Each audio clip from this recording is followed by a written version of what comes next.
sommes vendredi, il est 19h, vous êtes avec les expertes et les experts automoto sur Maxi Martinique avec grandautomobile.fr. Ce sont les chroniqueuses et les chroniqueurs de la bande AJM. Sous vos applaudissements, bravo. On va être trop content de vous retrouver. Merci à Speedy Martinique, notre partenaire ici centre de réparation. Merci au Crédit Mutuel Anti-Guyane, expert en crédit automoto. Et merci à Joe Magazine, le magazine dédié à la joaillerie et l'horlogerie de luxe et à l'art de vivre aux Antilles que tu connais bien. Hein, oui, et toi aussi. Et moi aussi, ouais, c'est vrai. J'étais même dedans, dis donc. Moi, et les autres aussi, parce qu'ils ont appris par cœur nos articles. Ouais, c'est vrai, on n'a pas arrêté de les lire. Non, mais son article, je l'ai dit tous les soirs, moi. Ton article, tous les soirs, je le lis, franchement. Alors, et nous avons le plaisir de vous proposer dans un instant un artiste qui monte très haut dans le cœur des jeunes femmes et jeunes hommes d'ici et d'ailleurs, celui qui devient d'ailleurs un des meilleurs de sa génération en reggae et dancehall, celui qui popularise, on peut dire, ici et ailleurs, le chata. Cette musique venue des entrailles de la Martinique, je veux parler de LJ, on peut l'applaudir bien fort. Il nous revient de Paris de surcroît. Il était en pleine démo là-bas, ça a été la totale. Éléonore Théodose va nous parler tout de suite des fresques et d'une fresqueuse. Elle recevra pour ce faire Martine Lheureux qui nous dira tout sur cette fresque, donc dédiée à la sensibilisation sur le changement climatique. Notamment, et pas que. Et pas que, voilà, et qui fait peur, mais qui... Enfin, le changement climatique, qui fait peur, mais qui est une réalité constante. Martine, j'en sais rien, mais... Non, Martine ne fait pas peur, bien au contraire. Martine, on est très heureux de la voir. Restez avec nous, il va se passer quelque chose de terrible. Et puis, donc, on est vraiment dans le milieu artistique toute la soirée, puisque donc Vanille Le Moulier, comme d'habitude, je dirais, recevra un artiste reconnu ici et ailleurs également. Je veux parler d'Arthur Francietta, artiste plasticien designer, typographiste, et vous verrez qu'il nous interroge sur le phénomène graphique qui précède l'invention d'une écriture. Pas mal ça, hein. Très intéressant. On verra aussi, t'as vu ça un peu, il faut écrire des chansons finalement. Il est là, hein. Il nous attend hors plateau là, mais il va arriver dans un petit moment. Et la voiture et la moto, eh bien on en parle aussi bien sûr avec nos invités, n'oubliez pas hein, de parler un petit peu du rapport à l'automobile. Et on se tourne donc tout de suite vers Éléonore qui nous présente donc Martine Lheureux. Moi je suis pressé de savoir ce que c'est parce que franchement pour l'instant, j'ai pas vu encore les fresques. Je suis pressé d'aller voir. Mais alors ce n'est pas ce que vous pouvez imaginer, le mot fresque. Je ne sais pas ce que ça vous évoque. Forcément, on peut penser à des dessins, on peut penser à un mur. Mais en fait, c'est tout un travail qui est accompli autour d'ateliers. Hein. Et Martine est venue ici pour pouvoir nous en parler. Alors, pourquoi j'ai choisi cette thématique ce soir ? Parce que d'une, la personne est réellement intéressante. Quand on entend Martine Lheureux, on n'entend pas Martine triste. Hein. C'est quelqu'un qui est rayonnante. C'est quelqu'un qui aime la vie, qui aime les gens, qui aime l'environnement, qui a décidé surtout de prendre un virage dans sa vie professionnelle pour pouvoir accorder ses valeurs à sa vie. C'est vrai. Et puis surtout de pouvoir, de manière empathique, faire progresser les gens et puis faire progresser la communauté antillaise dans l'environnement. Et puis plein d'autres choses à travers ces fresques. Alors, moi, j'ai participé à l'une d'entre elles. C'est pourquoi j'ai décidé de le partager ce soir avec vous. J'y suis allée un petit peu en me disant, qu'est-ce que ça va être hein. C'était pas mon travail. Oh là là, encore une journée où on va regarder le plafond. Non mais... quand on va dans un atelier de travail, on s'attend à ce que quelqu'un parle devant un pupitre et puis les 10 premières minutes on est là et puis les 20 minutes qui suivent, ça y est, on s'endort et on attend la pause café. Eh ben c'était tout sauf ça, au point que j'ai envie d'en faire d'autres. Et que moi aussi j'ai envie de faire des fresques. Attention, elle va me faire signer un contrat après, donc j'ai pas exagéré.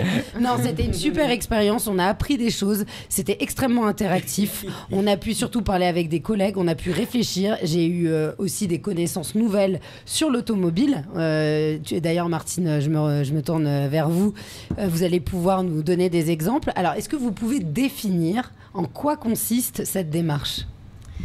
Alors, en fait, les ateliers de type fresque, alors le premier qui est venu, c'est la fresque du climat, hein, comme tu en parlais tout à l'heure. C'est un atelier d'intelligence collective, déjà. Donc, comme tu l'as souligné, on parle beaucoup.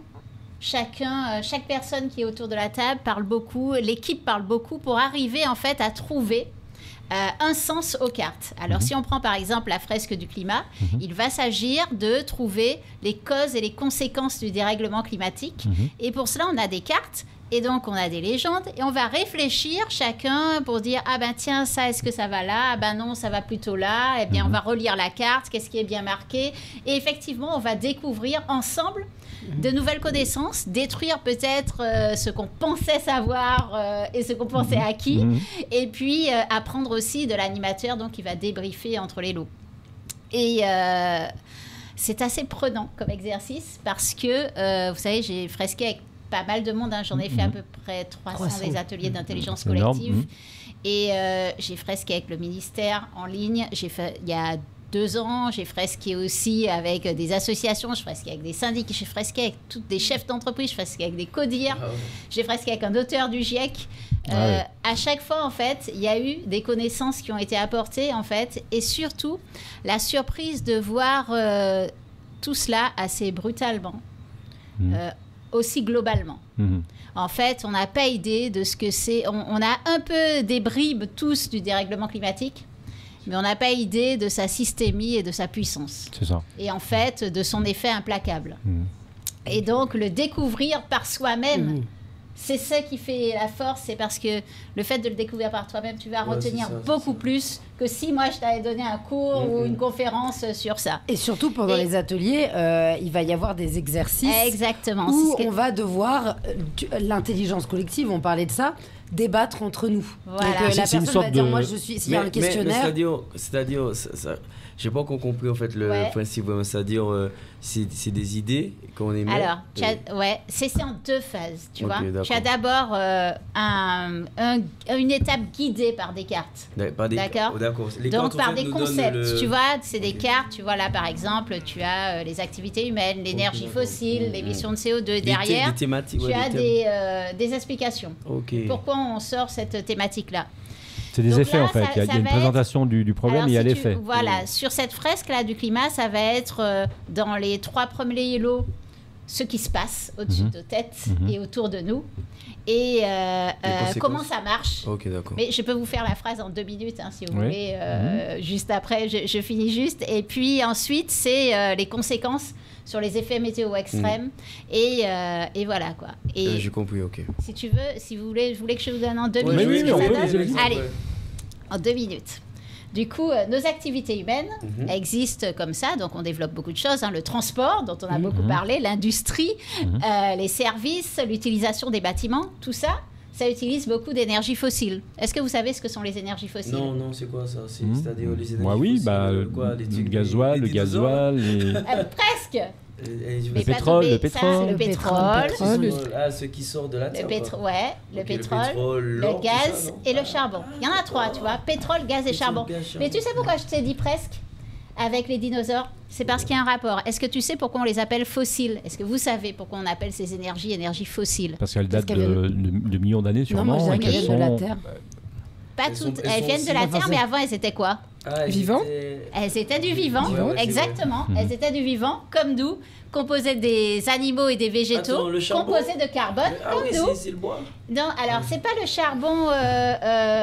C'est pas le charbon qu'on obtient avec le bois. Hein. C'est le charbon sous les mines. Sous les mines, d'accord. Donc, sous terre. Et en fait, donc c'était des animaux et des végétaux qui vivaient comme nous, donc faits de carbone comme nous, et puis qui ont été enfouis sur Terre, qui ont mis des millions et des millions d'années avec un processus de décomposition un peu complexe pour former ce carbone parfait. Ce sont le pétrole, le gaz et le charbon. Donc les fossiles. Et ça a mis des millions et des millions d'années, et nous, est-ce qu'on met des millions d'années à les ressortir? Pas du tout. On les sort hyper vite. Et en fait, du coup, quand on les sort, on a un process, c'est qu'on les brûle. On les brûle et elles émettent du carbone. Avec l'oxygène, ça fait du CO2. OK? Et ce CO2, c'est un puissant gaz à effet de serre. Mais un gaz à effet de serre dont d'abord on a besoin. Hein? Puisque sans l'effet de serre naturel, il ferait moins 18 degrés sur la Terre, elle serait toute glacée. Avec l'effet de serre naturel, il fait 14 degrés. Et avec l'effet de serre qu'on rajoute au fur et à mesure, eh bien, il fait 15,2 degrés. C'est comme si on avait une couverture au-dessus de notre tête, qu'on épaissit, qu'on épaissit, qu'on épaissit.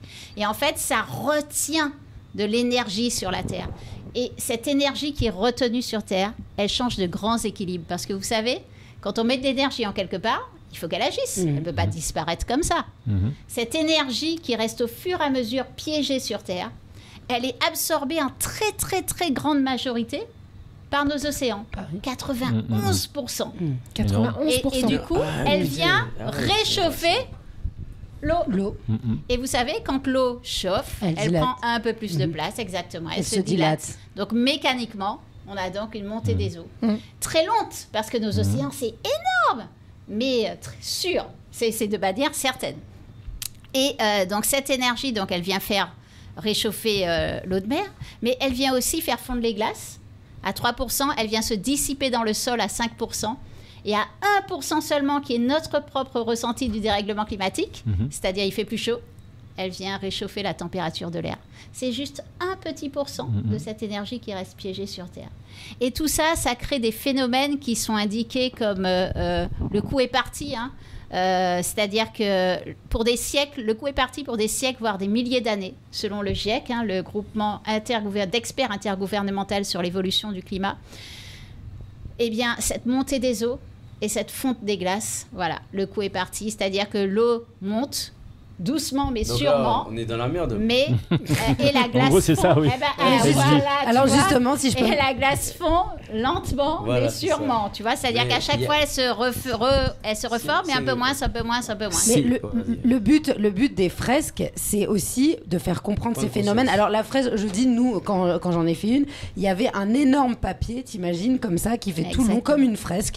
Et ensuite, elle nous demandait de faire des exercices en plaçant les images, notamment en nous demandant comment vous pourriez, il y avait un petit scénario, comment vous pourriez agir face à une famille qui vous donne tel et tel argument afin de baisser sa production, son rejet en CO2. C'est une espèce Donc de tu prenais les du, cartes et on les place comme ça au fur et à mesure, et c'est là qu'ont lieu les débats et l'interactivité avec les collègues en disant moi je choisirais ça, mais est-ce que tu penses que l'impact est moindre en faisant ça? Et c'est pour ça qu'il y a des moments on s'aperçoit que quand les gens disent, notamment, meilleur exemple, grâce à Martine que j'ai appris, ça c'est un argument de poids, oui non mais attends, la voiture électrique aussi, il y a la production des batteries, etc.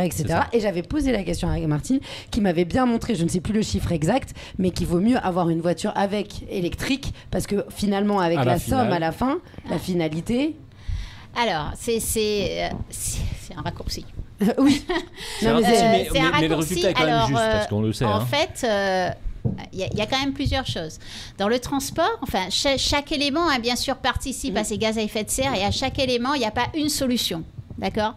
À chaque élément, en fait, ce qu'il faut d'abord se dire, c'est qu'est-ce que je peux enlever ? Donc moi, si c'est ma voiture, c'est qu'est-ce que je peux arrêter de faire comme déplacement ? C'est d'abord ça, la solution, avant de changer ma voiture en une voiture électrique. Hein. C'est d'abord qu'est-ce que je peux enlever. Et ensuite, qu'est-ce que je peux faire autrement ? Et ensuite, dans ce que je fais, quand je dis autrement, est-ce que je peux covoiturer ? Est-ce que je peux prendre le bus ? Est-ce que je peux aller à pied ? Est-ce que je peux supprimer mon déplacement aussi ? Et ensuite, dans la partie qui reste, donc qui après réflexion, c'est pas une réflexion qui se mène en une seconde, hein. C'est une réflexion qui peut durer dans le temps. Et à ce moment-là, on peut se demander quelle voiture, quel véhicule en fait je dois changer. Il y a une étude qui a été faite aussi, il faut les infrastructures aussi, il faut plein de choses. Il faut plein de choses. Mais il y a d'abord une étude qui a été faite sur l'ensemble du parc français, qui dit que pour rester dans les accords de Paris, c'est-à-dire pour maintenir un monde vivable, chaque secteur doit faire un effort. Pour les véhicules, ça devrait être de diviser par 2 le véhicule. En Martinique, ça ne voudrait pas dire par 2, hein. Ça voudrait dire par 4, voire par 6 le nombre de parcs de véhicules, le nombre de véhicules du parc. D'accord ? À Paris, il y a moins ? En fait, en gros, quand même, il y a beaucoup plus de personnes qui prennent les transports en commun. Il y a moins de voitures par foyer. Tu vois ? Il y a moins de transports en commun aussi. Et aussi, il y a des solutions, en fait. Par exemple, lorsqu'on parle de véhicules électriques en France, on va prendre de l'électricité qui est au nucléaire et qui est décarbonée. En Martinique, on va prendre de l'électricité qui est quand même à 85% du pétrole. Donc tout ça, ça rentre en compte. C'est bien hyper sûr. complexe. Et puis il y a également le coût de fabrication de ce véhicule. Donc non seulement il faut diminuer le parc de véhicules, mais en plus, ce serait trop facile de changer à égalité. Si tu as un SUV, c'est pas pour changer avec un autre SUV. Hein. C'est pour changer peut-être à l'équivalent d'une Zoé ou de quelque chose de beaucoup plus petit. Hein. Effectivement, il faut que ce soit léger. et petit. C'est pas trop alors la question que je pose, c'est comment on fait, parce que revenons aux pratiques. Oui. Aujourd'hui en Martinique, tout le monde le sait, le problème de la mobilité, il passe par les transports en commun qui sont compliqués encore, même si ça s'améliore beaucoup, et qu'aujourd'hui tout le monde le dit, c'est pas une légende urbaine. Si t'as pas de voiture en Martinique, t'es foutu. Tu peux pas faire grand chose. Il faut vraiment. Donc ça veut dire que ce sont donc les mentalités qu'il faut changer. Comment vous allez vous y prendre? Comment c'est possible de changer les mentalités alors que le véhicule prend autant de place par obligation aux Antilles?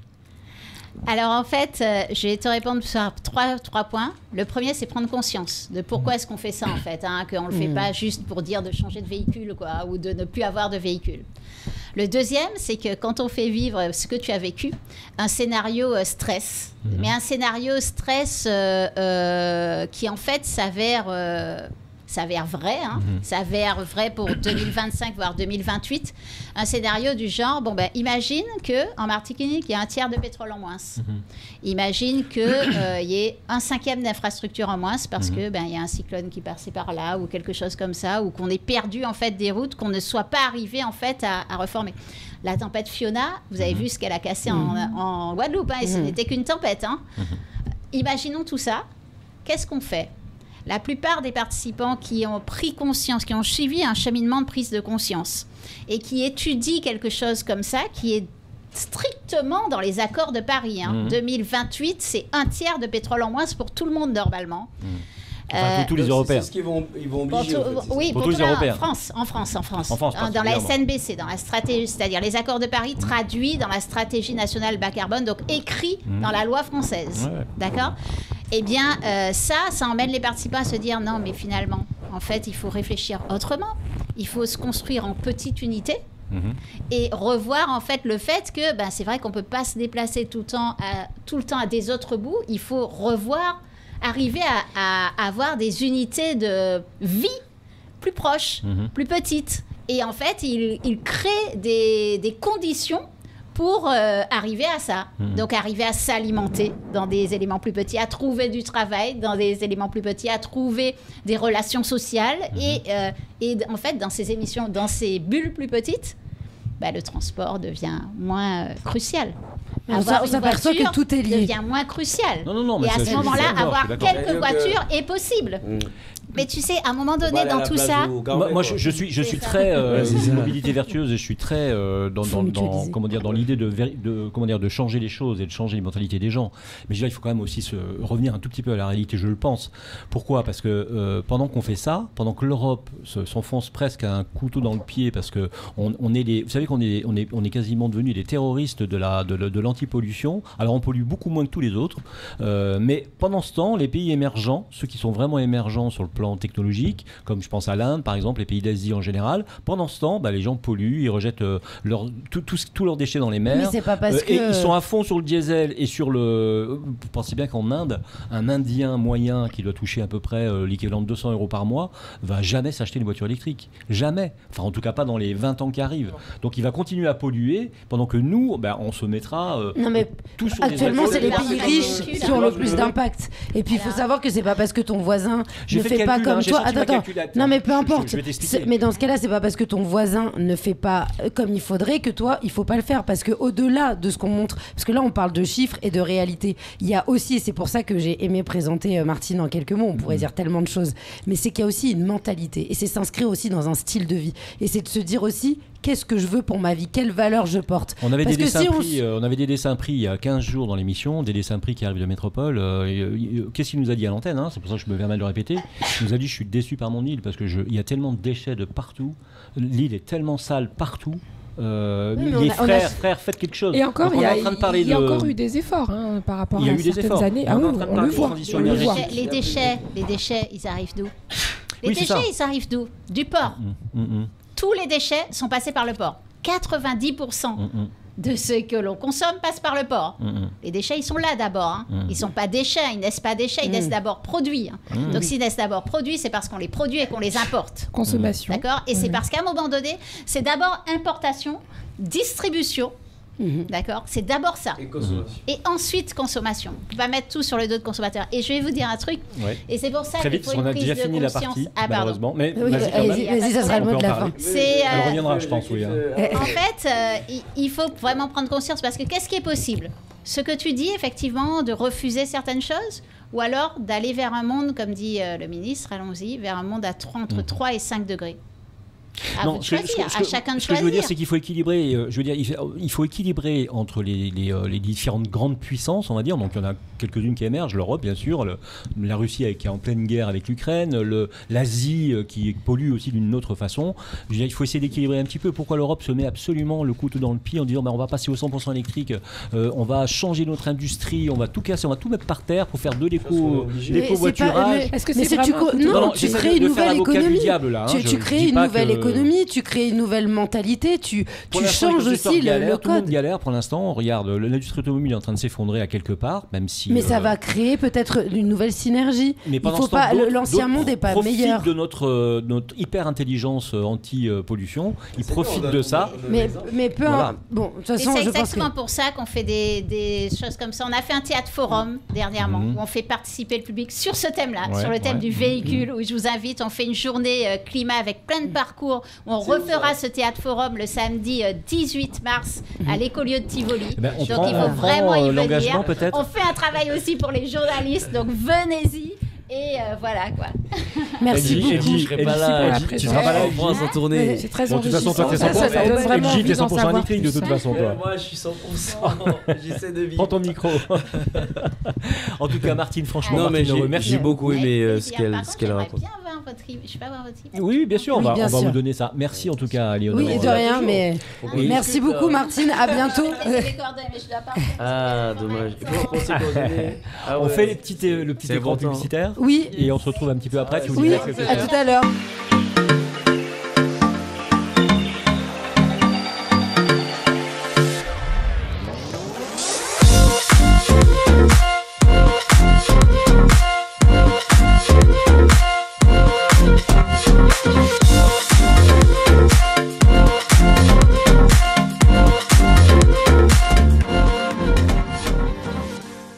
Nous sommes vendredi, vous le savez, et vous êtes de retour sur Maxime Martinique, 107.3 FM, il est 19h et quelques, et vous êtes bien avec les expertes et les experts automoto, et surtout vous êtes avec LJ ce soir, l'homme qui monte, l'homme qui fait du reggae, du dancehall, et qui revient de Paris et qui est passé à peu près sur toutes les radios, toutes les télévisions, on va le dire d'ailleurs dans un moment.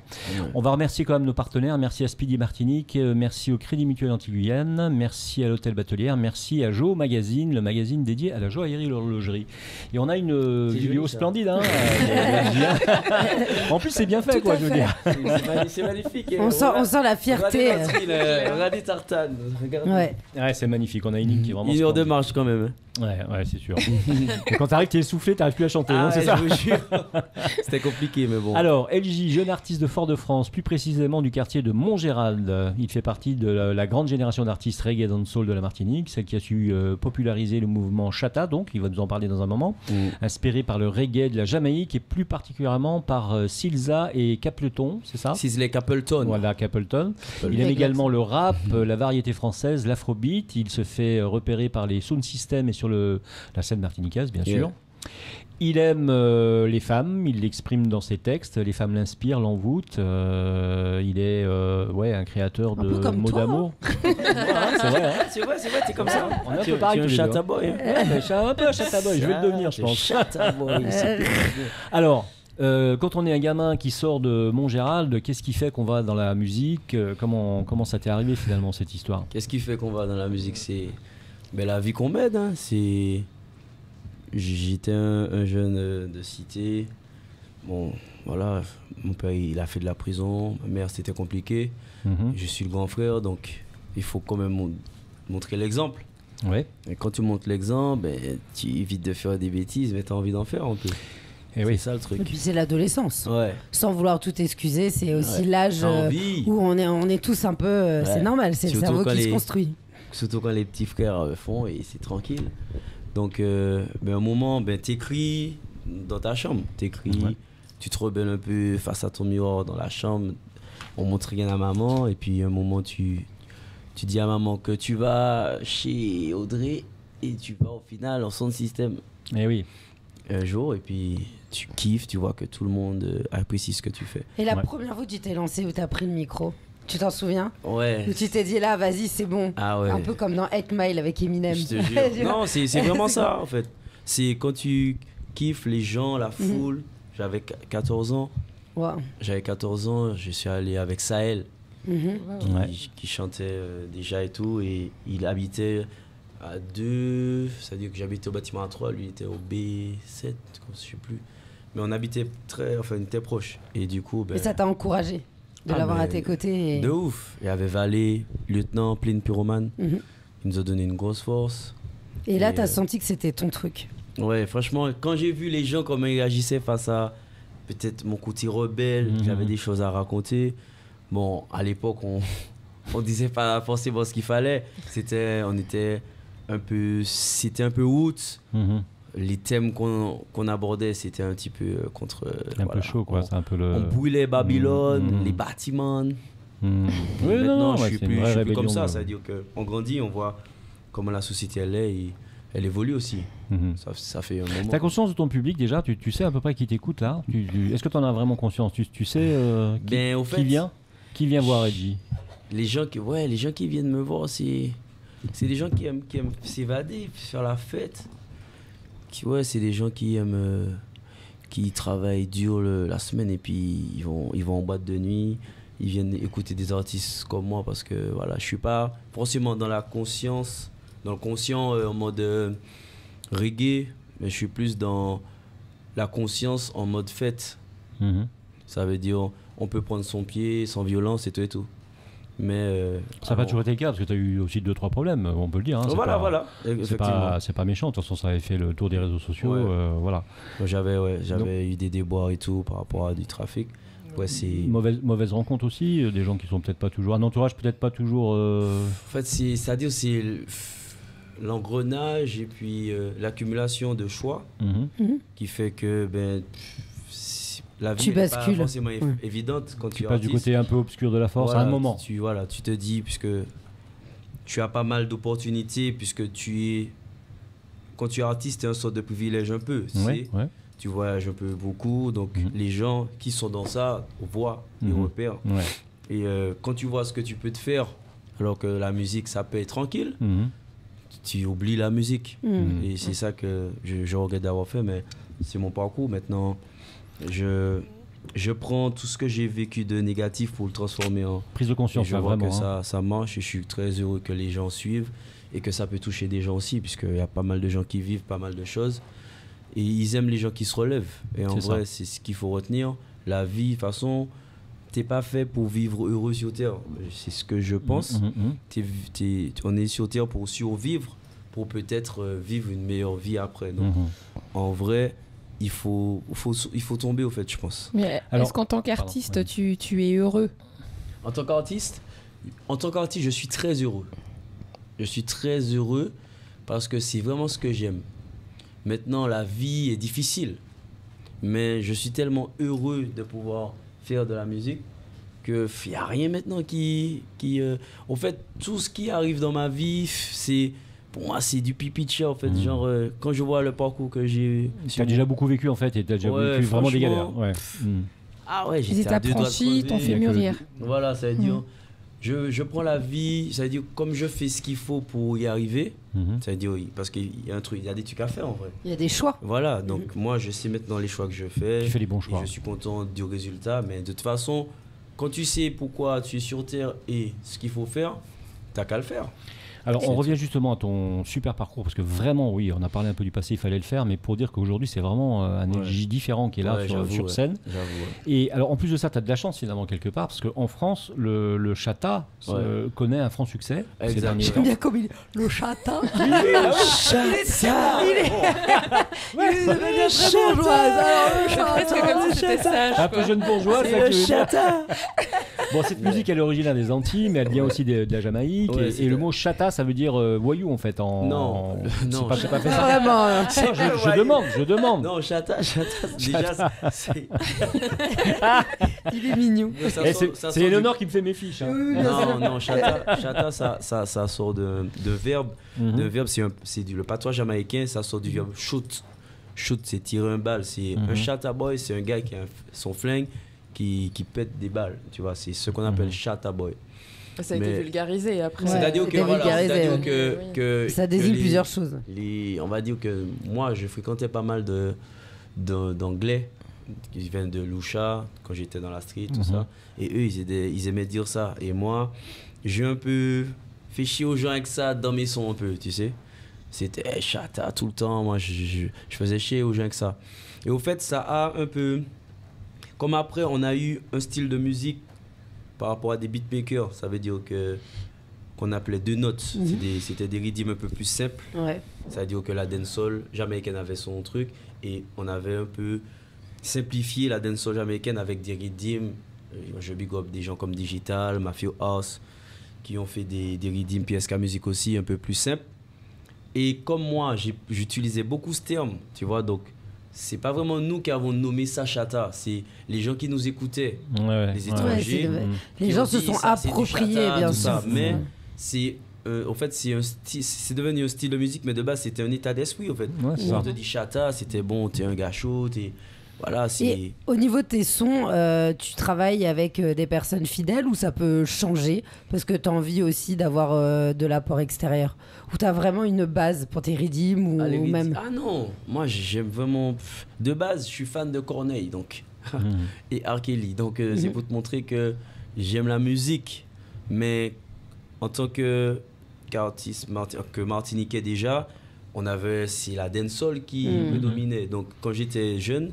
J'ai écrit sur ces rythmes-là, mais je peux chanter sur tout. T'en as presque envie, aussi, Mélancolie par exemple, mais t'en as presque envie de changer de style, de t'associer à d'autres styles. Ah oui, et je veux pas...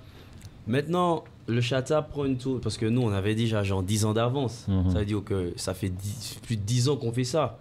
Mais c'est maintenant que... Parce que les médias avant nous voulaient pas. C'était un peu... Pas vulgaire, mais on va dire que c'était banalisé. On parlait des femmes. C'était pas encore le moment. Voilà, donc au début, on était très boycottés. Donc du coup, maintenant, c'est la musique la plus écoutée.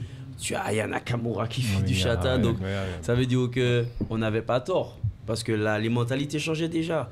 Tu sais, c'est comme quand le reggae est arrivé... Quand le compas est arrivé, quand le rock est arrivé, en fait, ça a toujours créé ça. Une mode. C'est une mode, et c'est-à-dire que ça prend du temps pour que les gens comprennent que le monde change. Et puis le principal, c'est que toi, tu sois en phase avec ce que tu fais. Moi, que tu vibres quand tu fais ça. C'est ce que je vivais. Donc c'est exceptionnel en plus, Eleonore, que ça passe en métropole, parce que c'est la musique entière, c'est très difficile à supporter. Je vous promets, je suis allé en métropole faire un show à l'Ampiocop, c'est l'une des boîtes afro-caribéennes les plus cotées, les temps. Voilà, forcément. Et c'était plaisir, quoi. Ça veut dire que... Et tout le monde chantait? Non, mais de fou. Bien sûr. Ça veut dire que... Excellent. Les gens, ils kiffent cette musique-là. Et je suis très content de pouvoir déjà la représenter, parce que c'est une musique c'est pour la fête, c'est pour qu'on fasse la fête entre nous. Oui, et puis toi, t'es sur scène. Ouais. Et tu vois, et pour tous ceux qui sont un jour montés sur scène, que ce soit dans le théâtre, dans la présentation, on sait aussi le rapport au public. Ouais, c'est lourd. Et c'est complètement différent que quand on est... parce que ça crée aussi une énergie en retour. Je sais pas quel est ton rapport, toi. Moi, ça m'a transcendé parce que ça faisait longtemps par rapport à mes déboires, tout ça. Donc, j'appréhendais de revenir sur Paris, France, puisque j'avais déjà fait des shows ici, ça s'était bien passé, mais je ne savais pas comment les gens allaient réagir. Et du coup, ça t'a boosté forcément, l'adrénaline était là. Là, c'est allez, donnez-moi des dates. Ouais. Et puis t'es sur les réseaux, il n'y a pas de doute. Oui, non, c'est lourd. Alors, on en parlait tout à l'heure, mais quel est ton rapport à la voiture du coup? La voiture? Oui, on parlait tout à l'heure de voiture. Mais c'est ça le problème, j'ai pas envie d'en parler. Parce que t'es dans une émission automoto quand même, donc on est obligé un peu. Les voitures, je kiffe les voitures. Ouais. Mais je sais qu'il faut faire attention, les trucs, les trucs de... les faits de serre, tout ça, enfin voilà. Je maîtrise pas ces trucs-là. Donc, mais on te sent sensible quand même, non? On te sent sensible à ça. Ça me touche. Ça te touche, voilà. Parce que c'est vrai qu'il faut faire attention à ce qui... Parce que c'est les générations futures qui vont... Tu vois, donc du coup... En fait, tu dis que tu n'as pas la connaissance, mais par contre, quand on te l'apporte, comme tout à l'heure, ça t'intéresse. Ça m'intéresse, voilà. C'est pour ça que j'aurais bien aimé parler vraiment avec l'heureuse. Oui, madame l'heureuse, Et franchement... Et tu te déplaces comment là? T'as un véhicule quand même? Ouais, j'ai une petite Ford Kuga. Bon, voilà. Bon, allez, simple. Simple, oui, humble, tranquille. Mais t'es un passionné quand il demande en fait ton rapport à la voiture, c'est-à-dire t'es un passionné de voiture ou tu vois ça comme une utilité? Non. Et puis c'est un outil de déplacement. J'étais passionné de voiture, de fou, parce que mon père c'est un passionné. Mais j'ai réalisé que je l'étais pas en fait. D'accord, c'était plus par mimétisme parce que papa aime. Papa, il est très lui il aime quoi? Enfin, il aimait quoi? Ah non, mais lui, déjà il kiffait les BM. Ouais. Et il aimait aussi tuner ses voitures. D'accord. La tête aux pieds, genre prendre la plus vieille des carcasses. Et la faire progresser. Voilà. Ouais. Et je l'ai vu faire, j'ai fait avec lui. Donc, mais moi, quand j'ai grandi, je vois que je m'en fous des bagnoles. Ouais. En fait, dès que j'ai une voiture, je pouvais m'acheter des grosses bagnoles à un moment. J'étais pas là-dessus. Limite. Pour moi, une bagnole, je dois aller là. Je sais pas. Ça a vraiment un caractère utile. J'ai même pas envie qu'on me voit en fait arriver quelque part. Donc quand t'as une bagnole que tout le monde sait que c'est toi, c'est pas forcément déjà que t'es un artiste. Et en Martinique, c'est petit. Donc vaut mieux passer inaperçu en vrai. Oui. Tu vois. Donc un peu plus dans la discrétion. Je pense qu'en tant qu'artiste, vivant en Martinique, tu dois avoir une petite bagnole tranquille. Ouais. Bon, tu viendras pas chez Porsche avec moi demain matin. Par contre, c'est pour toi, Yonor, il viendra. C'est aussi bien sûr pour moi. Je veux Porsche, mais voilà. Discrète. Le week-end. À la limite, 911, vous pouvez enlever un si vous voulez. Une 91. Voilà, tranquille, elle fait pas de bruit, elle est blanche. Voilà, tranquille. Ouais, très discret. Voilà, tranquille. Je veux bien. Avec les vitres fumées en plus, donc comme ça au moins on ne voit pas. On me voit pas, je passe. C'est pas moi. Alors, on revient, si tu es d'accord, à ton actualité, ta carrière. Bon, on l'a vu un peu, mais ton actualité. Donc là, tu reviens de Paris, mais je viens de Paris. Qu'est-ce qui va se passer du coup? J'ai 16 dates de prévues à partir de mars. Franchement, la Réunion, on a Belgique, peut-être le Canada, j'espère, putain.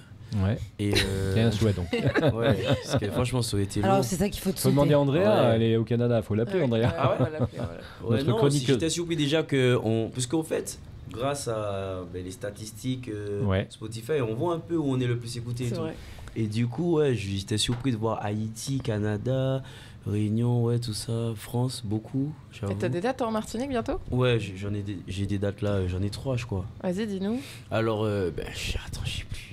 Le 11, c'est où? Dans une soirée, je crois que c'est à l'Oasis. Ouais, on va le dire, sur t'inquiète pas, on le marquera sur la vidéo. La fête des 3 îlets. Ouais. Et puis le char de RBR, le Mardi Gras. Ah, on te verra au Mardi Gras. On les voit, même pas rendez-vous, on sait où nous trouver. Mardi Gras, on va essayer de... Voilà. Mais tu sais qu'on a Christelle qui est naturopathe. J'aimerais qui est reine du carnaval. Elle a cette capacité de scanner les gens qui viennent chez nous, tu sais. Et elle va te scanner un petit peu, elle va te dire un petit peu qui tu es, ce que ta sensibilité. Ta sensibilité. J'ai bien voir ça parce que je suis très. Tu vas voir, elle est surprenante, même si. Enfin, tu vas voir, je te laisse faire. Bah alors, t'as un côté très perfectionniste. Tu sais ce que tu veux, t'es têtu. Merde. Ouais. Putain. Mais ça reste là, hein. On descend pas plus bas. Hein. Par contre, il est très patient, il a une oreille d'écoute bienveillante avec son entourage, il sait écouter. La confiance se donne qu'une seule fois. Par contre, avec lui, il faut pas le décevoir. Je te dis, elle est exceptionnelle. Non, mais ça fait 3 jours qu'elle regarde des caméras chez toi. Ouais, c'est ça. Non, les gars, attends. Les gars, vous êtes de Écoute, c'est. Ah, tu étais. Non, ils ont pas été appelés. Non, du tout. Madame Chou est dans les choux là ce soir. Donc, non, il y a rien. Alors, comme tu disais, tu sais pourquoi tu es sur cette terre. Oui. Donc moi aussi. Voilà. Et je suis très contente pour toi. Vraiment des cris de fou. Ben écoute, c'est une normalité chez moi. Quand j'ai rien à dire aux gens, j'ai rien à dire. Mais il faut que ça sorte. Sinon, si ça sort pas, ben je fais pas ma mission. Donc ça veut dire que tu es à ta place et je t'encourage parce que c'est vraiment difficile ce milieu du showbiz où effectivement tu dois briller et en même temps il faut que tu te régénères. C'est ça, c'est ça. Ouais. Mais c'est vrai que comme c'est le fait d'aimer la musique, c'est ça le truc parce que j'aime vraiment la musique au fait. C'est pour ça que t'aimes pas tant que ça les voitures. Tu sais pourquoi t'es sur cette terre. C'est-à-dire j'aime trop la musique. C'est-à-dire quand tout ce qui m'est arrivé, je pouvais pas dire que j'arrête ça. Mais c'est dur parce que tu as eu les moqueries, les trucs, tout le monde t'a vu, donc ça fait que En vrai, la logique serait de t'en tirer, enfin, reste dans ton coin, tu vois. Mais non. Mais généralement, ça a été un support émotionnel pour toi, donc un exutoire, et tout coule de source, t'es fait pour ça.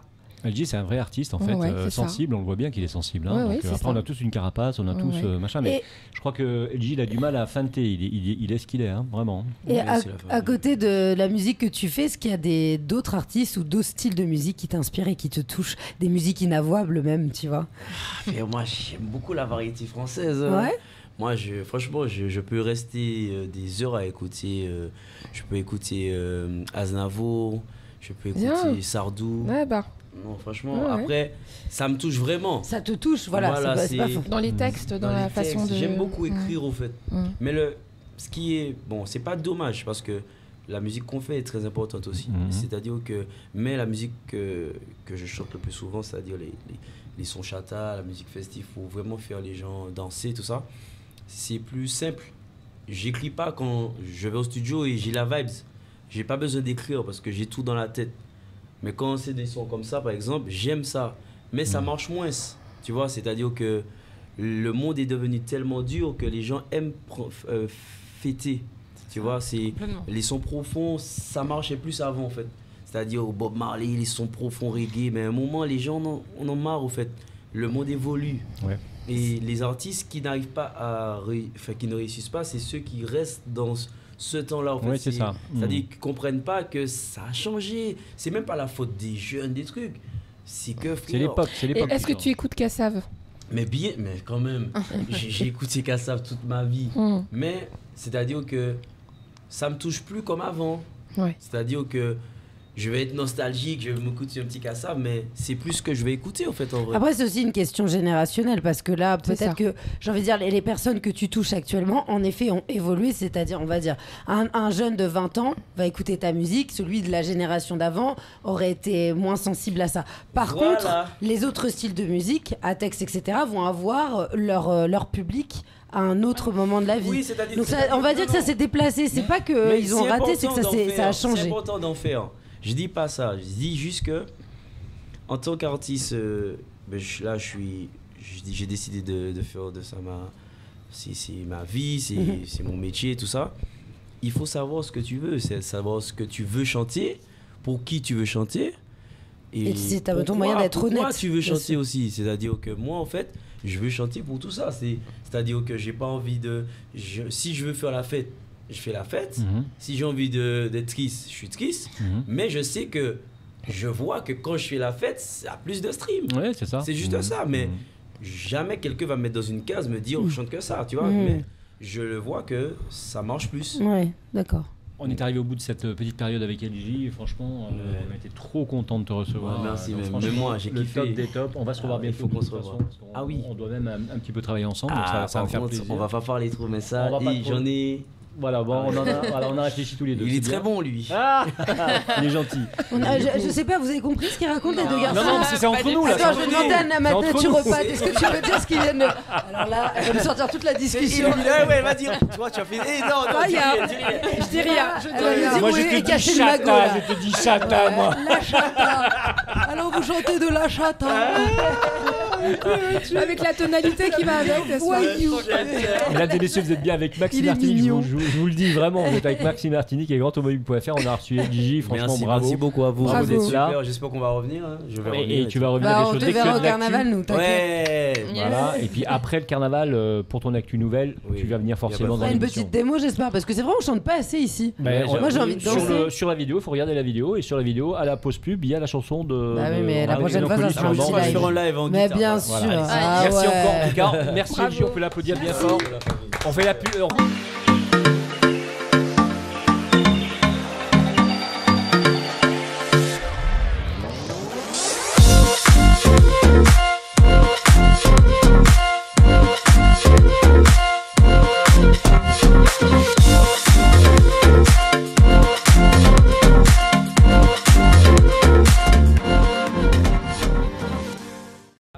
Allez, vous êtes de retour avec les experts automoto, les expertes automoto aujourd'hui sur Maxi Martinique avec grandautomobile.fr. On remercie les chroniqueurs et les chroniqueuses d'être avec la bande AJM sous vos applaudissements si vous êtes d'accord. Merci encore d'être là. On a reçu LG à l'instant, on est super content. Il s'en va vite là, il doit avoir plein de choses à faire, plein de choses à écrire, donc on est super content de l'avoir reçu. Il écrit un texte sur toi, Jean-Marc. Je le sens, ça va chatatiser. Ça va s'appeler La Chatin. Fait partie de la famille, franchement. Allez, donc on remercie le Crédit Mutuel Antilles-Guyane, expert en crédit automoto. On remercie bien sûr Speedy Martinique, l'hôtel Batelière qui nous reçoit. Merci à Joe Magazine, notre partenaire. Et puis donc, eh bien, on est super content, mais vraiment super content de rencontrer quelqu'un de vraiment très très intéressant. Vous allez comprendre pourquoi. C'est donc Arthur Francietta. Et je me tourne directement vers notre chroniqueuse préférée, bien sûr. Vanille Le Mouniec. Et voilà. Allez, au revoir. Donc là, vous avez Éléonore qui vient de démissionner à l'instant, qui a lâché son micro, si vous regardez la vidéo. Allez, on plaisante un petit peu, mais bon, c'est vrai qu'on Allez, vas-y, je t'écoute. Madame la chouchoute. On est très heureux de recevoir donc Arthur Francietta, qui est un artiste plasticien, directeur artistique, designer typographique, et qui vit et qui travaille, bien sûr, en Martinique. Vanille, c'est à toi. Yes. Alors, en effet, il y avait une petite comment dire... J'en perds mes mots à cause d'Éléonore. Transition. La jalouse. Tu l'as vu le film Jalouse avec, comment elle s'appelle, Karine Viard. Faut regarder Jalouse avec Karine Viard, oui, extraordinaire. Non mais attends, la pauvre là, on va lui saboter Non, ça. Elle est partie dans les anecdotes. Vanille s'en sort toujours. Bon, vas-y. Vanille s'en sort toujours. Non, c'était... donc, il y avait une petite transition avec Madame Lheureux qu'on a reçue tout à l'heure, parce que, justement, on parlait de fresques. Alors, elle n'exprimait pas les fresques dans le sens où on l'entend de prime abord. Mais donc, du coup, cette transition était là parce que Arthur a notamment participé à l'aventure Mille Murs où il y a eu, justement, donc, des fresques dans Fort-de-France qui ont été faites dessinées, et voilà. Complètement. Pourquoi inviter Arthur ? Alors, pour plusieurs raisons, au-delà du fait que ça soit quelqu'un de très intéressant, parce qu'on est quand même dans une émission automoto, et qu'il a quand même un beau rapport à l'automobile.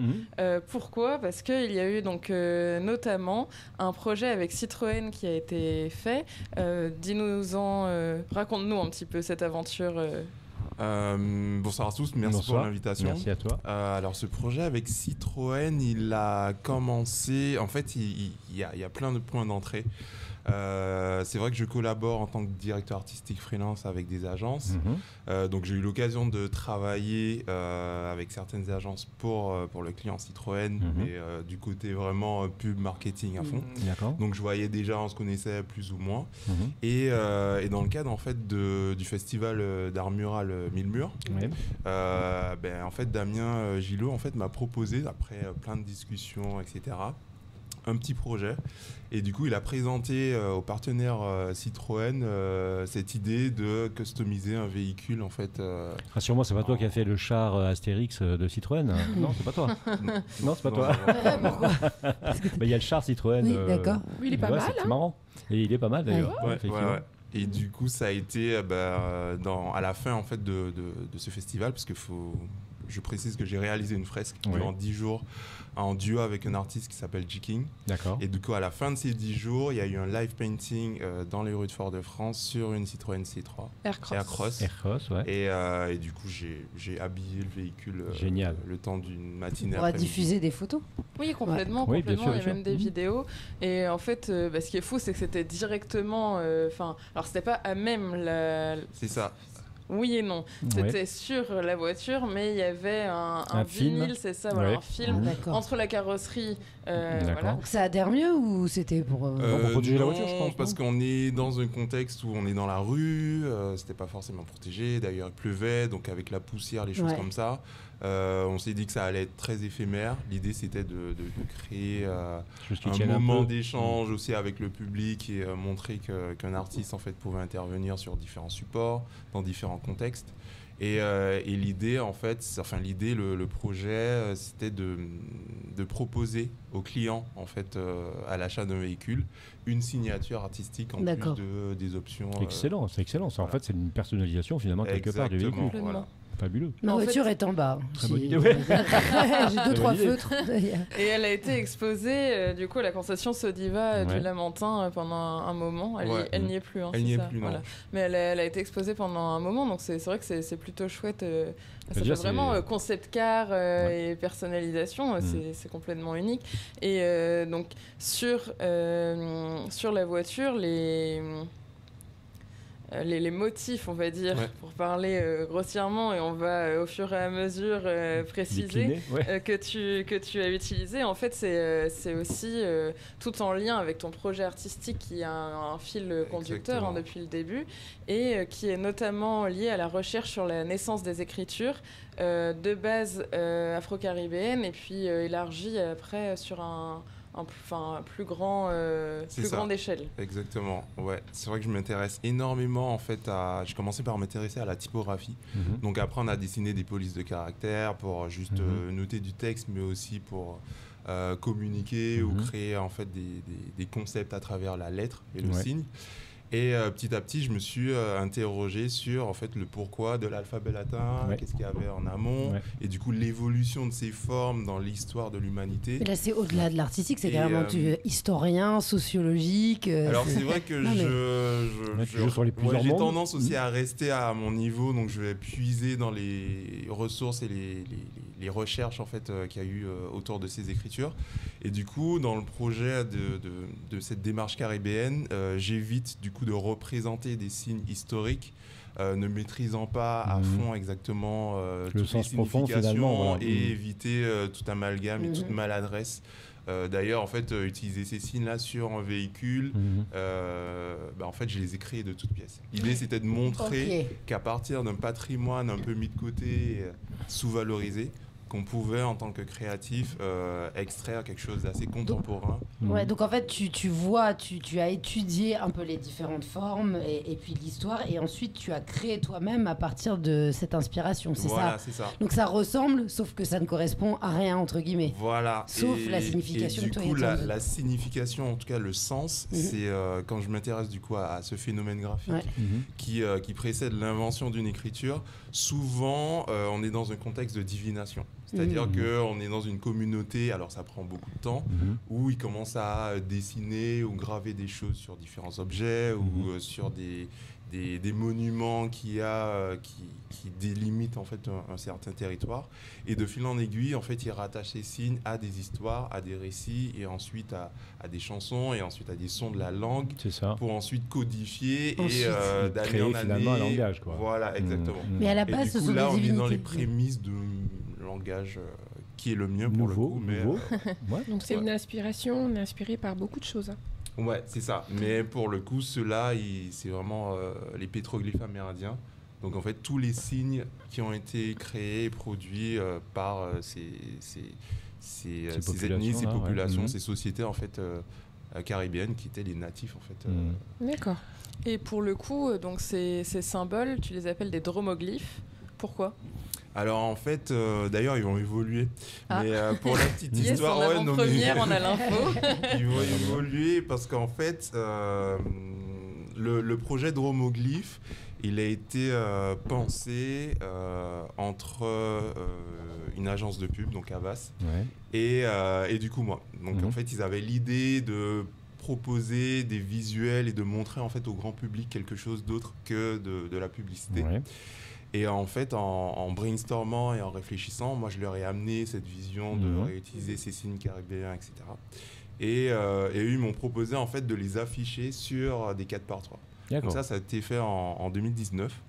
Et du nord au sud de la Martinique, on s'est associé à un imprimeur Arty et aux différents afficheurs de la Martinique. Et du coup, tout au long des routes martiniquaises, sur les supports publicitaires, du coup, on a remplacé, et en fait, on les a appelés dromoglyphes. Dromos, c'était par rapport au terme utilisé pour cette allée qui amène vers un temple et quelque chose d'assez en mouvement. Et les glyphes, mais c'était par rapport à ces signes.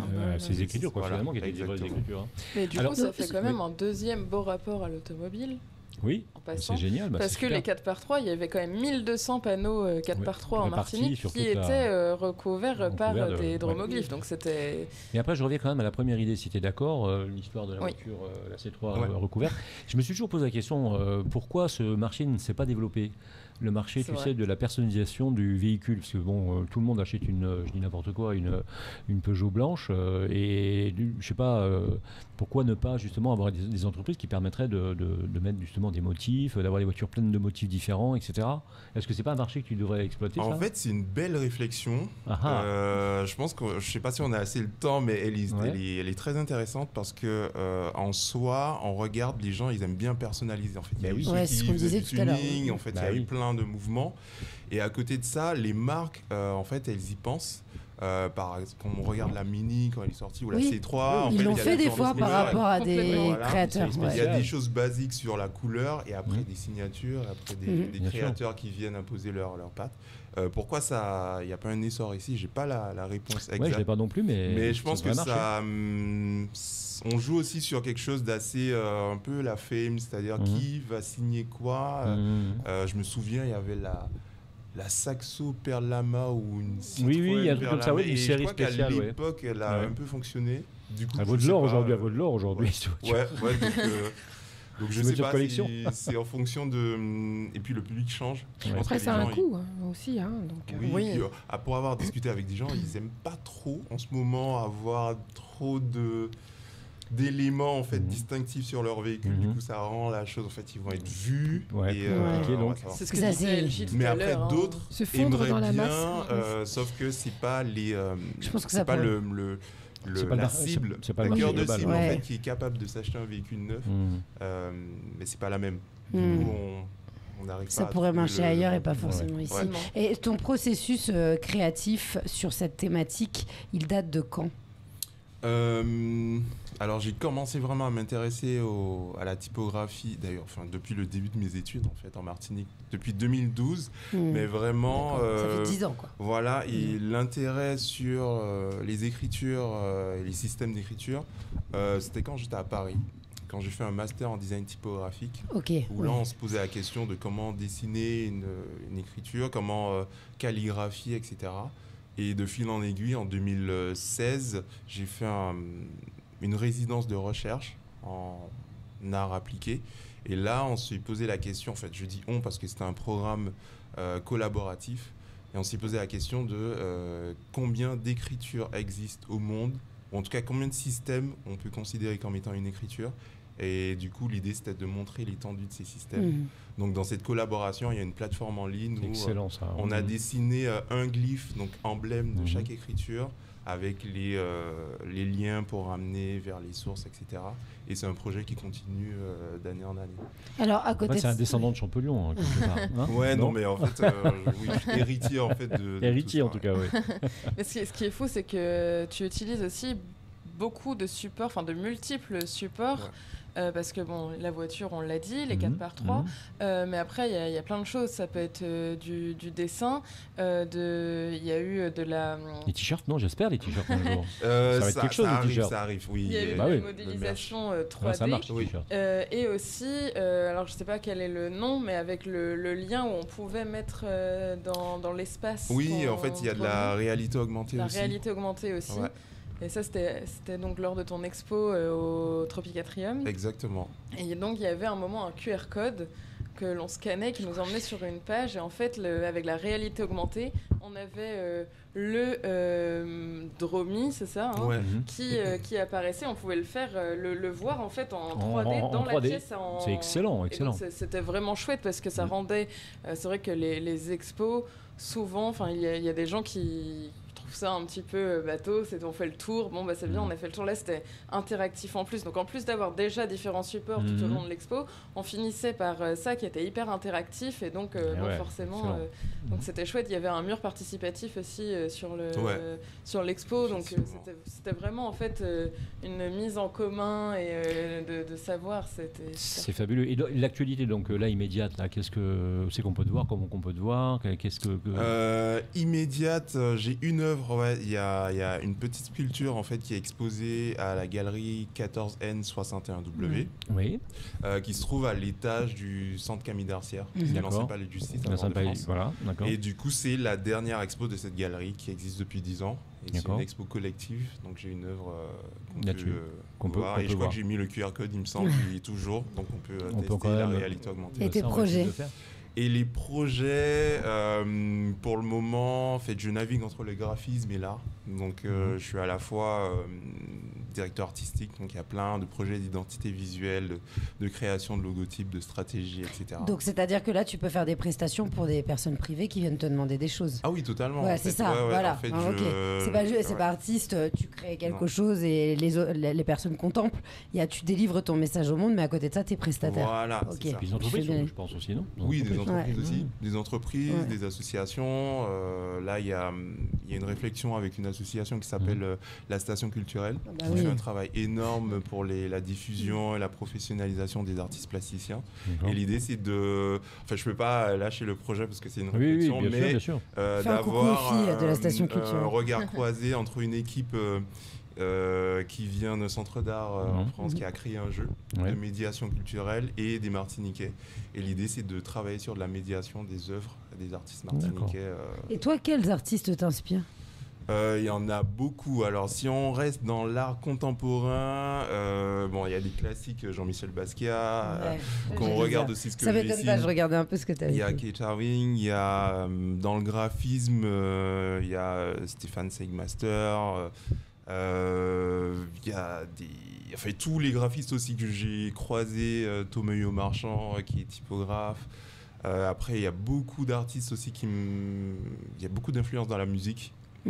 Type créateur Pharrell Williams, qui lui est musicien, mais en fait qui a développé une démarche artistique tout à fait. énorme. Autour de sa musique, c'est extraordinaire. En fait, lui, c'est un designer, mais multitâche.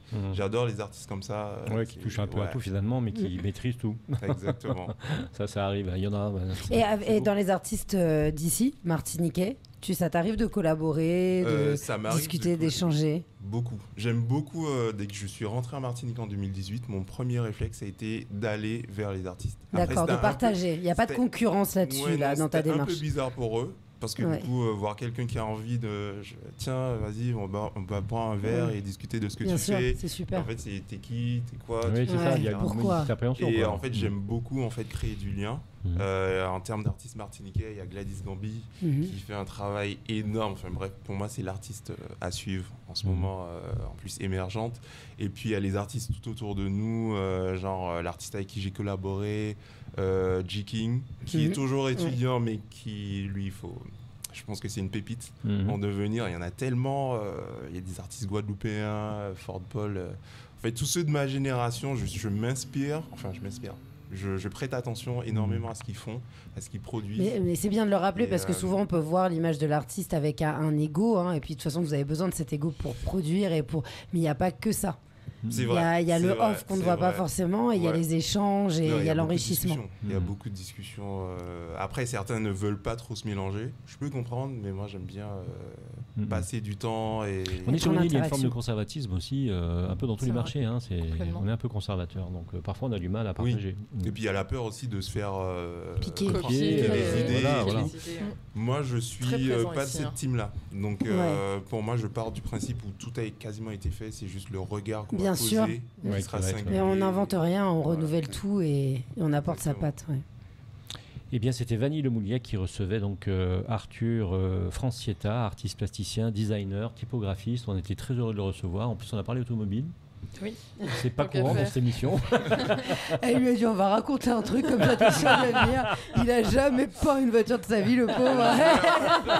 C'est vrai qu'on n'a pas posé la question quand même sur tu conduis ou pas, ta relation à la voiture, à part la C3 bien sûr que tu peins. Mais... J'adore les routes sinueuses, je conduis beaucoup. J'aime bien tu vois la route de l'Atre. En fait, j'ai commencé par la conduite accompagnée et sur les routes de la trace. D'accord. Ça, c'était voilà, c'est la meilleure des écoles. On peut pas mieux faire. Voilà. Faut pas mieux faire.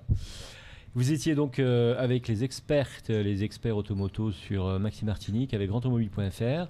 Merci à nos chroniqueuses. On commence par Daniel Mouillac qui vient de recevoir notre ami. On peut l'applaudir bien fort. Merci à vous. Merci.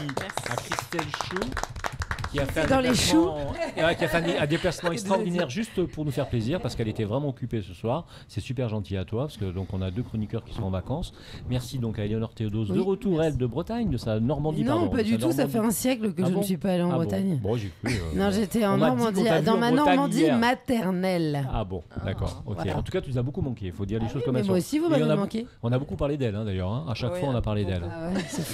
Donc on remercie. Heureusement que t'es revenu parce que on a failli prendre ta place. Ouais, je vois ça. On remercie donc Eligi, un des meilleurs artistes de reggae, dancehall qu'on a reçu, qui popularise ici et ailleurs le Tchata. Éléonore. Ça a changé, maintenant c'est latino. Tchata. Ok, le pauvre. Cette musique venue des entrailles de la Martinique. Et j'en prends plein mon grade depuis qu'il y a moi je vais m'en reposer un peu la semaine prochaine, les gars, je vous le dis. Merci donc à Éléonore Théodose qui recevait Martine Lheureux, il ne faut pas l'oublier, ses fresques dédiées à la sensibilisation du climat en particulier, mais il n'y a pas que ça, il y a d'autres choses. Merci donc à Vanille Le Mouillac qui recevait donc Arthur Francietta. Franchement, cet artiste, on va en entendre parler dans l'avenir, c'est certain. Déjà demain, mais après-demain aussi, c'est sûr. Voilà, il y aura des choses à faire. Donc on remercie aussi donc Éric Rouget qui n'était pas là ce soir mais qui sera là le prochain coup. Merci à Jimmy Tomer. Ceux qui ne nous ont pas écoutés. Oui, non mais parce que Éric Rouget donc il pouvait pas être là ce soir. Merci à Jimmy Tomer qui lui fêtait son anniversaire de mariage. Merci. Donc voilà, ils sont là. Andrea Pifano, elle est au Canada donc elle va nous ramener plein de je sais pas comment on appelle ça de frites avec du fromage dessus. Non, le sucre là, comment ça s'appelle? Bon sang, aidez-moi. Du sirop. Le sirop d'érable, voilà, merci. Et puis, je suis vraiment dans les choux, moi. Je vous rappelle que donc, tout le week-end, vous avez rendez-vous avec le sport sur RMC Antilles, bien sûr, diffusé par Maxime Martinique. Et dès lundi, retrouvez la matinale d'Apolline de Malherbe, suivie de Moscato Show, avec Vincent Moscato. Cette émission est diffusée en format vidéo aussi sur grandautomobile.fr. À la semaine prochaine. Salut, ciao. Merci.